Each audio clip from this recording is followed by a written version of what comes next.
Hey everyone, I'm Sandy Harrison Cooksey, and I'm a proud Building Door ambassador for the Building Doors campaign. Over the past year, I've watched this campaign grow, not just in size, but in impact. Conversations are shifting, representation is being challenged, and doors are opening, one by one. And leading that change is someone who shows up with vision, clarity, and grit every single time. So please put your questions and comments in the chat. All questions will be answered immediately following the address. Tonight, she's here to share where we are, where we're going, and why this matters more than ever. This is the State of Building Doors. Please welcome Christy Harst. Wow! That was a great intro!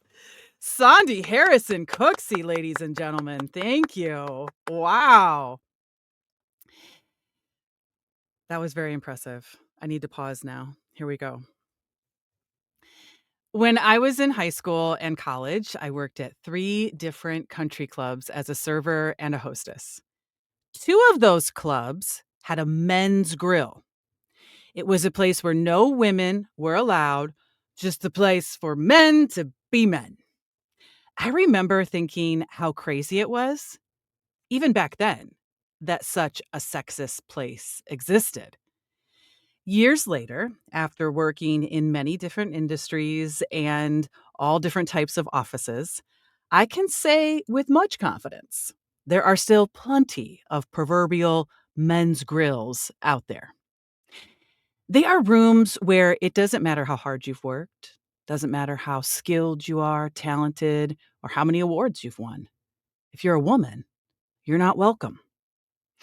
They are rooms where decisions are made, opportunities are bestowed, and control is tightly kept. Gender is not the reason you shouldn't have access to an opportunity. But a lot of people still disagree with me. A recent Joe Politics and IPSOS poll found that 51% of men aged 16 to 24, I think we call those people Gen Zers, they believe that promoting women's equality has led to discrimination against men. I'm just going to let that sit there for a minute and simmer. Gen Zer men believe that promoting women's equality has led to discrimination against men, which is probably why I hear comments like this all the time. Christy, maybe it's not a lack of opportunity to these auditions and gigs. Maybe you're just not good enough. I don't want to hear a bunch of women talking about football after a game on TV. Men are just better at it. It's like asking cats to bark. The only time I want to hear a woman is when she sounds sexy. I think I just threw up a little bit in my mouth. The reason some people say these things is because they firmly believe that women have a place, and it's nowhere near the roles or spaces that they think exclusively belong to them. And if you're a man and you're listening or watching, and you have a daughter, a sister, a cousin, an aunt, a partner, a woman in your life that you care about, this should upset you just as much as it upsets me. Ask yourself this: how would you feel if your daughter was denied the chance to even apply for her dream job simply because she's a woman? Would you tell her to accept it? Or would you tell her to fight for more? Because it's not just about women being excluded. It's about the people you love being told they don't belong. And that's exactly why I started Building Doors. To challenge those rooms, to disrupt the gatekeeping, and to make sure every voice has a chance to be heard. Welcome to the State of Building Doors live address. Thanks for joining me. I'm Christy Harst, voiceover actor, speaker, and founder of Building Doors.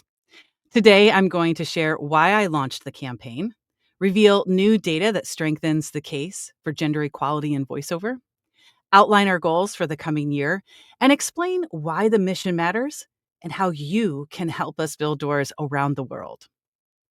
I want to thank Sandy Harrison Cooksey again for that amazing intro. If you have any questions, please put them in the chat. Marion Mills, campaign ambassador, is monitoring the chat live on Instagram. And you may see me looking down at notes because let's be real, I could talk about this for hours, but we can't be here for hours. So I have to have some sort of guide. So, why did I start Building Doors? I was sick and tired of doing all the things that you're supposed to do.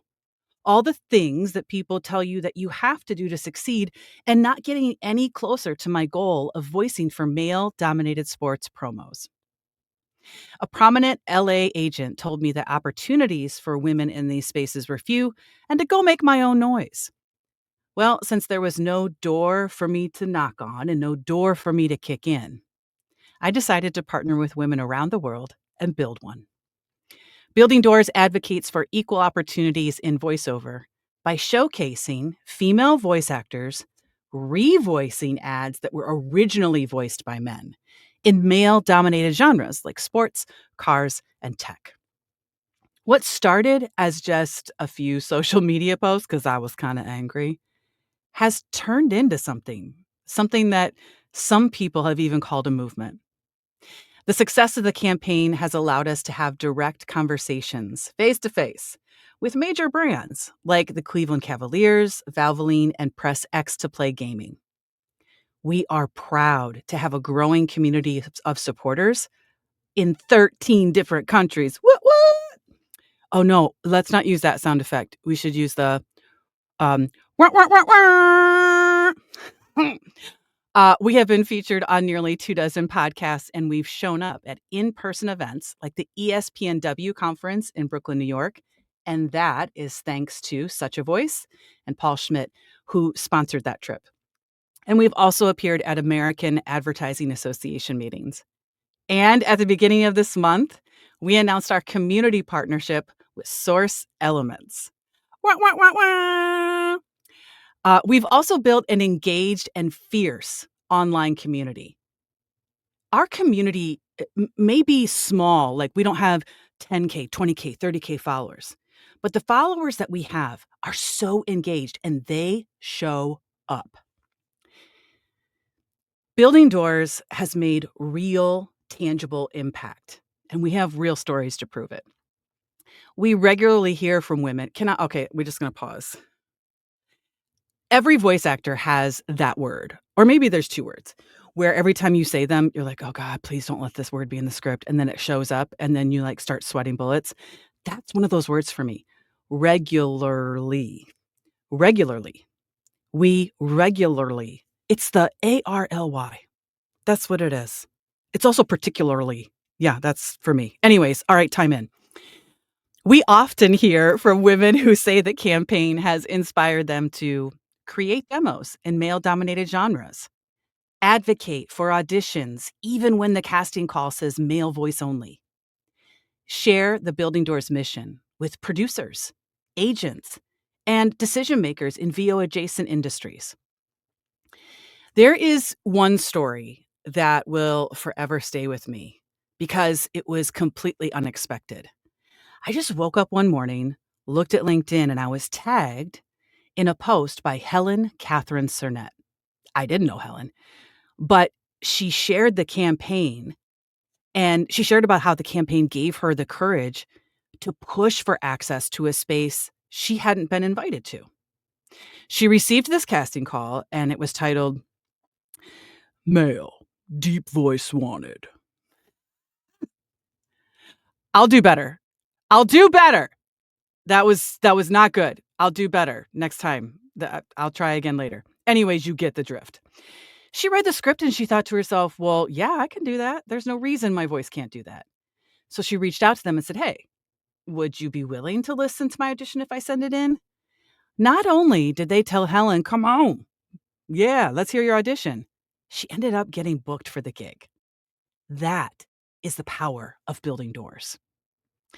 In 2024, we launched our live event series on LinkedIn and Instagram, covering everything from mental health to improv techniques.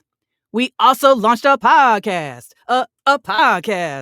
where we share door builder journeys and audio versions of our live events. And as the months progress, we are going to start featuring people who support building doors in VO adjacent lanes and share from their perspective what it's like to work in male dominated industries. So we can share their stories of how they navigate it and we can all learn from it. The campaign has helped women get booked, get heard, and get noticed in rooms that they've never been heard before. But we have a long way to go. So I want to talk about data for a minute. And that's also another word I don't have problem saying, but do you say it data or do you say it data? I've had clients tell me both ways, so maybe I'll just say it both ways. So let's talk about data for a minute.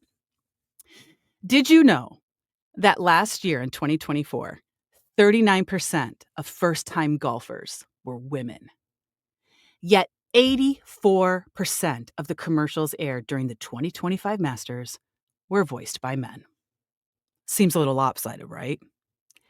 Did you know that women make up nearly 47% of Major League Baseball fans? Yet 62% of the ads aired during the opening day game of New York Yankees versus Cardinals were voiced by men. And did you know that nearly 48% of the NFL's total fan base is female? Yet 85% of the 2025 Super Bowl ads were voiced by, ding, ding, ding, ding, ding, you guessed it, man.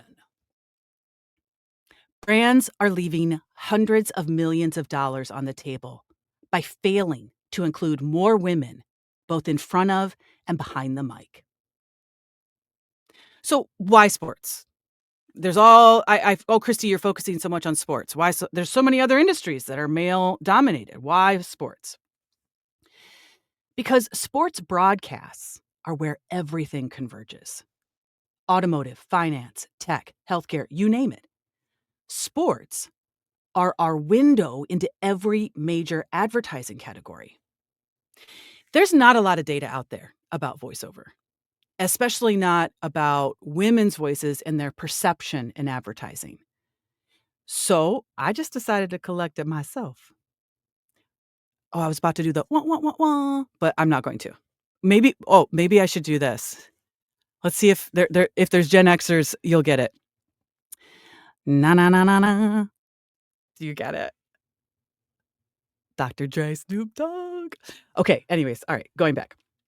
When I couldn't find the data, I collected it myself. Na na na na na. In a poll of nearly 350 members of the general public, 74% said that gender inclusivity in branding is either very important or important. 74% of the general public said, yeah, that's important to me. Industries most lacking in female voice representation. Now, this is just perception. In order: sports, auto, and tech. This isn't just about equality. It's smart business. Women influence 85% of all consumer purchases. And if you were to take that 26%, so you know how I said there's 74% that say gender inclusivity is important in branding and marketing. Well, what about that other 26%? In the poll that I conducted, that 26% said it didn't matter. Like, it doesn't matter to me. No big deal. I'll buy it either way. If brands did just a 5 to 10% lift with that 26% group that doesn't care, it could equal billions in untapped loyalty and spend. This isn't a woke issue. It's a market share opportunity. Next, I want to talk about global growth. I know, right? Global. Yes. Na, na, na, na, na. Shortly after launching the campaign, I began receiving messages from women in other countries asking if I had planned to feature female voice actors revoicing ads in their own languages. And at first I said no. Because honestly, think about it. If an iconic Arabic language commercial was revoiced by a woman, it wouldn't land with an English speaking audience. The cultural nuance and emotional weight would be lost if you hadn't seen the original. But the messages that I received made something very clear. Lack of representation is a global issue. That's why I created the Global Builder Ambassador Program. Throughout 2025, our global builders are introducing the campaign in their countries, meeting with voice actors, agents, and casting directors, and VO adjacent professionals to share why Building Doors matters. Then in 2026, if the foundation is strong, I'll license the brand, allowing them to run their own campaigns in their native languages. We already have global builders in Egypt, Australia, and the UK, and more are coming. I know it. But global growth isn't a one-size-fits-all kind of thing. I recently had a very powerful conversation that reminded me why this work must be led with both purpose and understanding of the unique barriers women face in different parts of the world. I spoke with a prominent female voice actor in Dubai. This lady is on business. She's no joke. She is like the top Arabic speaking female voice actor in Dubai. Tis the top, top, top. And she said something to me after I pitched Building Doors to her that made me kind of take a step back. She said, Christy, Building Doors wouldn't work here. I was like, okay. And after listening to her, I couldn't agree more. Dubai is unique. It's a city of many cultures, but not a cohesive community, especially not in voiceover. Okay, so check this. If you're a voice actor and you're listening to this, there are no agents in Dubai. They don't have voiceover agents. Everybody's freelance. The people who hold the power, the relationship, the direct brand relationship are the studios. So studios have in-house rosters. So your goal as a freelancer is to get on the in-house roster and keep your fingers crossed that they use you. And nobody wants to rock the boat when it comes to that relationship. So let's say, for example, a US brand. Let's use a luxury brand like Rolex. Let's say they create a campaign in the US and they use a male voice. They send that spot to Dubai to be revoiced in Arabic. They don't think recasting. They're too scared or they don't want to mess up that relationship with the brand. So they just match the original tone. So much so, this woman told me, that let's say the US male voiceover actor said a word a certain way. Like, let's just use the word luxurious. So in the commercial, the man says, luxurious, right? He says it like that. I'm playing, right? They actually ask the Arabic speaking voice actor, the male voice actor, to say the word luxurious the exact same way, but in Arabic. That's kind of hard. There's like more syllables and there's more noise. There's like different things, right? But that's how tightly they want to keep everything from the US branding campaign to the Arabic. So there's no chance they're even going to consider a woman. So what does that mean for Building Doors? It means this. What we do here matters everywhere. Every time we get a woman's voice behind the mic for spots in male-dominated genres in the US, we don't just build a door here. We create a new global standard, one that other markets must mirror whether they're ready for it or not. In countries where culture, patriarchy, and misogyny still block women from being heard, we may not be able to change the system overnight, but we sure as heck can change what the system has to follow. That's the power of what we're doing. We're not just building doors, we're crafting blueprints. And once they're set in motion, even the places that resist change will have no choice but to echo our progress. So, What's next for Building Doors? I want to increase awareness of our mission through speaking engagements. I speak on stage. I speak on stage. Why'd I have to lift my hair like that? Anyone listening on the podcast, I was literally lifting my hair. Podcast appearances. I want to get on more podcasts and create viral ready content. I want to continue to collect data that draws a straight line to brand revenue through inclusivity. I want to grow our podcast listenership and our live event engagement. I want to continue to expand globally and empower brand leadership. And I want to partner with organizations and brands that can help amplify women's voices. Now, that last one's a pretty broad statement. So, like, Christy, what does that mean?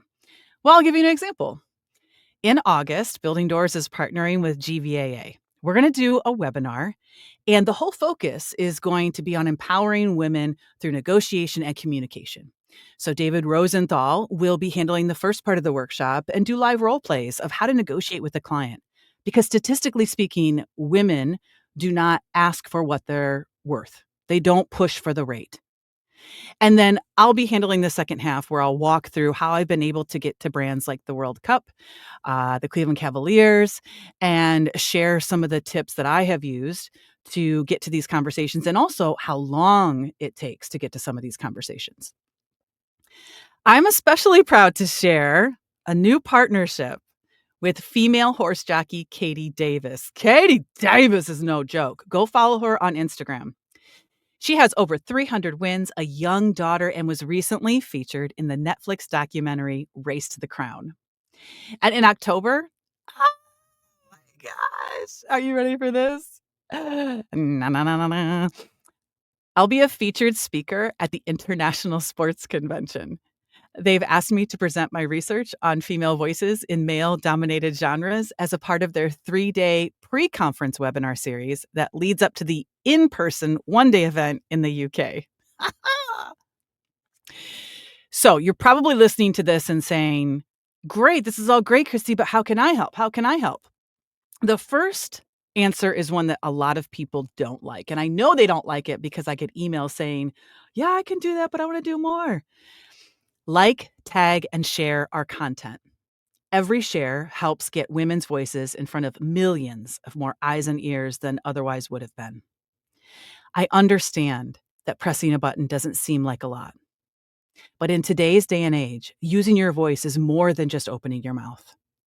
By simply pressing a button, you can change someone's life. For example, Ashley Tirado. Ashley Tirado is a female voice actor who revoiced a spot the first month of our campaign for Honda Sport. Her post was shared and liked enough that it somehow got forwarded to an ad agency in Florida.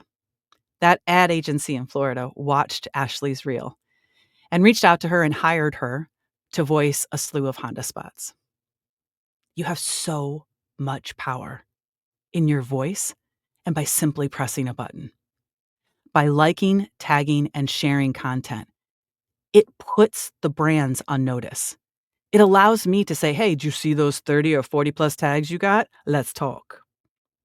It's a really big deal to like, share, and tag our content, and it's so easy to do. You can listen to our podcast on Apple, Spotify, and YouTube Music. By the way, the last time I checked, we have a lot of 5-star reviews, just saying. You can support the mission financially. And I want to be real clear about what that means for me. I don't want to do a GoFundMe. I don't want to take money off the backs of voice actors. I want to provide an avenue for people who want to donate. And so that's why I chose buymeacoffee.com. buymeacoffee.com/buildingdoorsvo. What's great about this site is that you can go on and just give a nominal donation. You want to give $3, $5? Great. You want to give 25? Great. Do you want to buy me a coffee on a monthly basis? You can become a monthly sponsor. I don't eat dairy, but oat milk does froth up nicely. I like an oat milk latte. So that is one way that you can support the mission financially. You can also wear our swaggy swag. Our swaggy swag. I'm going to hold this up. This is our water bottle, and it says, I support equal opportunity for women in voiceover. I will be taking this to my daughter's golf event tomorrow where I have to walk 18 holes 2 days in a row in the heat. The swag is not a revenue generator for us. It's about spreading mission awareness. And I wanna share a quick story about that. One of the women in the campaign was wearing her hoodie, and she was in line at the post office. And I think on the back it said something like, "I build doors, ask me how." So this old man behind her tapped her on the shoulder and said, "What kind of doors do you build?" And she was like, "Doors of equality." But they had a conversation about what building doors is. And that's what happens when you wear swag. That's what happens when you're able to promote a mission and build awareness.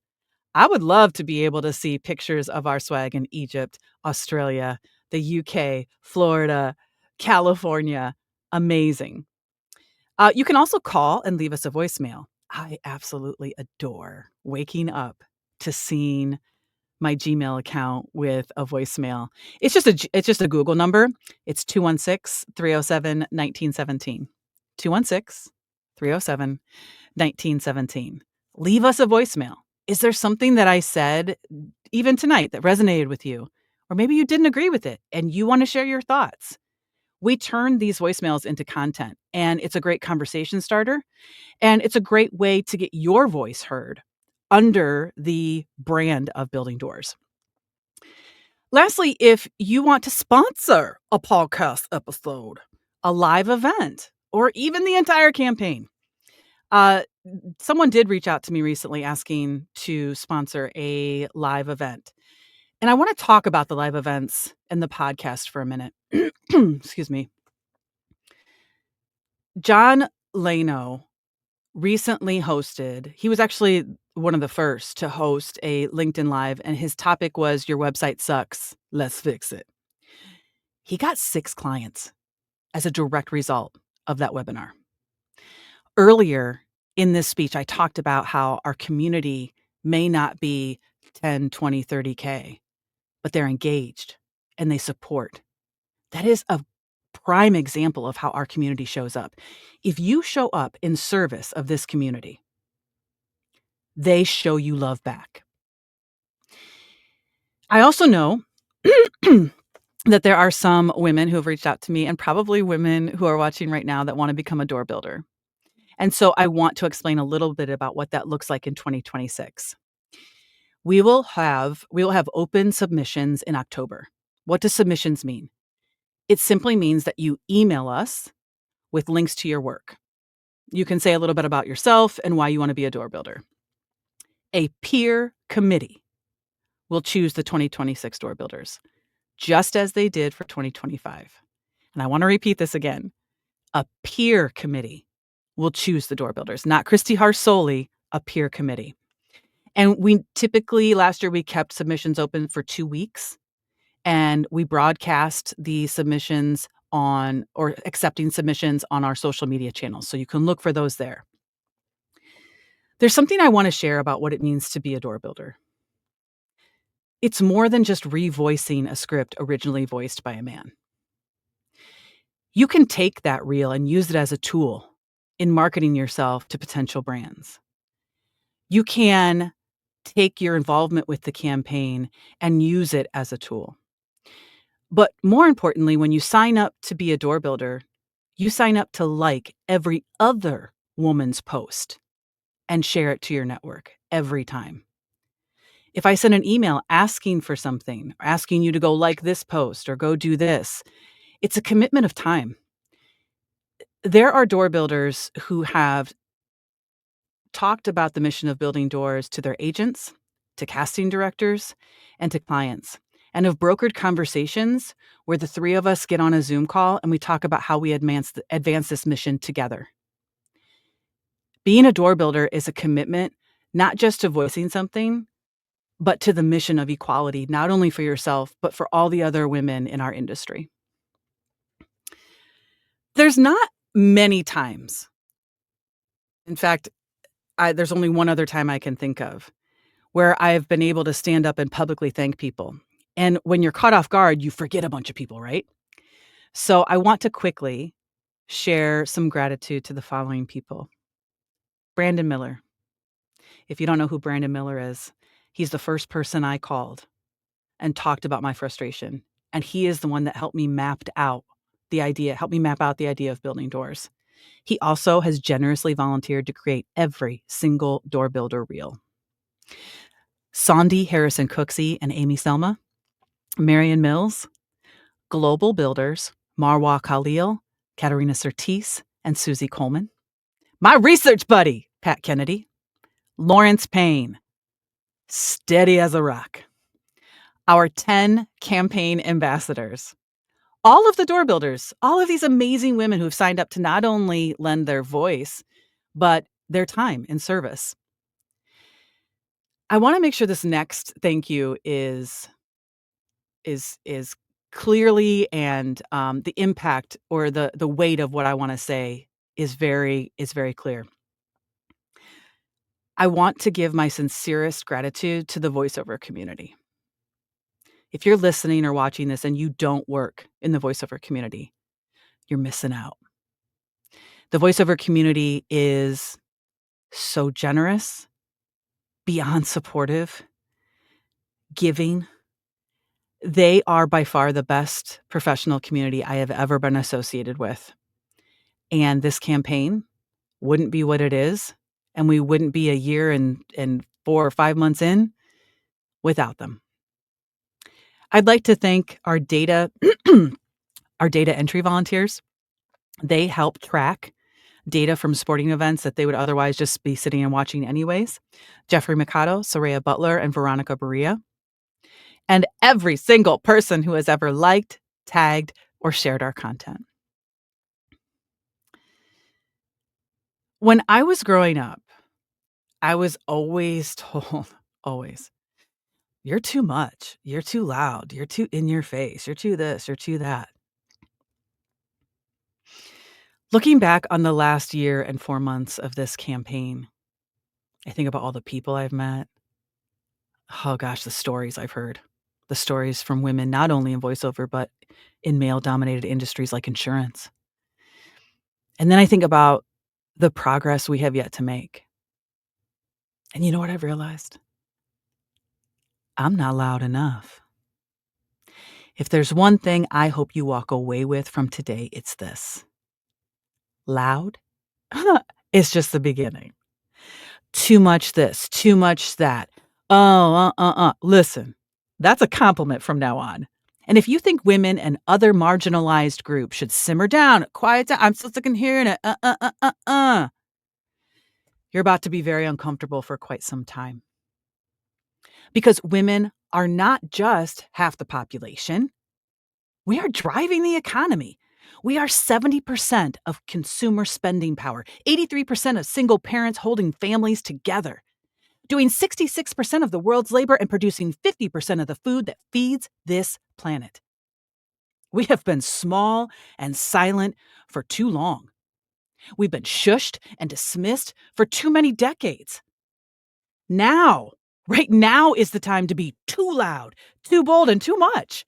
Women's voices don't just deserve to be heard in the rooms we're in. They are needed in the rooms we've never been invited to. And the onus isn't just on women. Men, stand up. Call out misogyny when you hear it, and use your position of power to make space for women's voices to be heard and valued. Let's build some doors together across industries, across cultures, and into every room we aren't invited to. Thank you.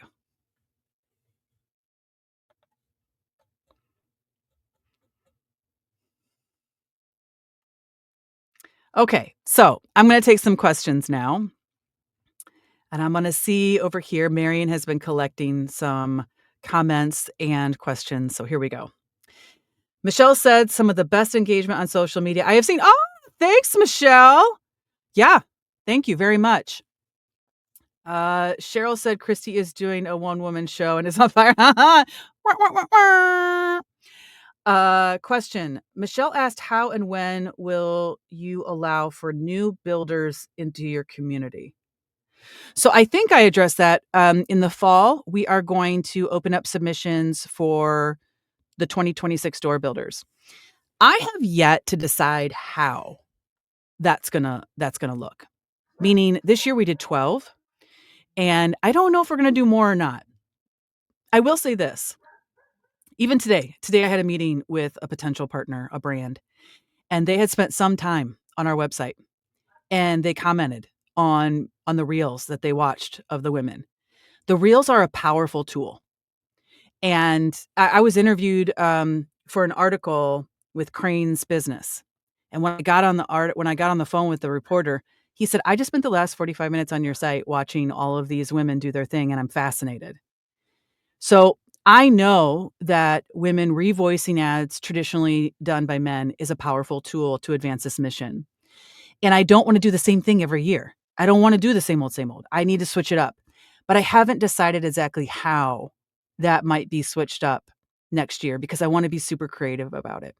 So if you're looking to be a door builder in 2026, look for the announcements on our social media in the fall. Likely October, we'll start to collect submissions. Again, submissions is simply sending an email to our Building Doors address. Everything will be on there, with links to your work. And if you wanna share a little bit about yourself, you can as well. And then a peer committee will review those. We have a voting system, and then, we take all of the people that we've chosen and, make a public announcement, but first, obviously, you're notified. So, ideally, that process takes 4 weeks total. So we know going into 2026, who's voicing, as a 2026 door builder. And let's see here. Sandy asked, "What is your biggest victory since launching the campaign? What is the most shocking thing? And what does the campaign need the most?" Okay. What is your biggest victory since launching the campaign? I don't know that I can identify one. The first big victory was my conversation with Valvoline. It really made a light bulb moment go off because they committed to auditioning an equal number of men and women every time they do a brand campaign because of Building Doors. So that means that Building Doors was responsible for putting a woman's voice in a room where it had never been before. And that was a big light bulb moment for me. It was like, wow, look what we can do. Look what we can do. And that's what I strive for with every conversation that I have, with brands. I think I'm super surprised at how easy it is to get to brands, but I never thought that as a voice actor, right? I thought, "Oh, there's no way I could talk to these people." But really, it's definitely very doable. What is the most shocking thing?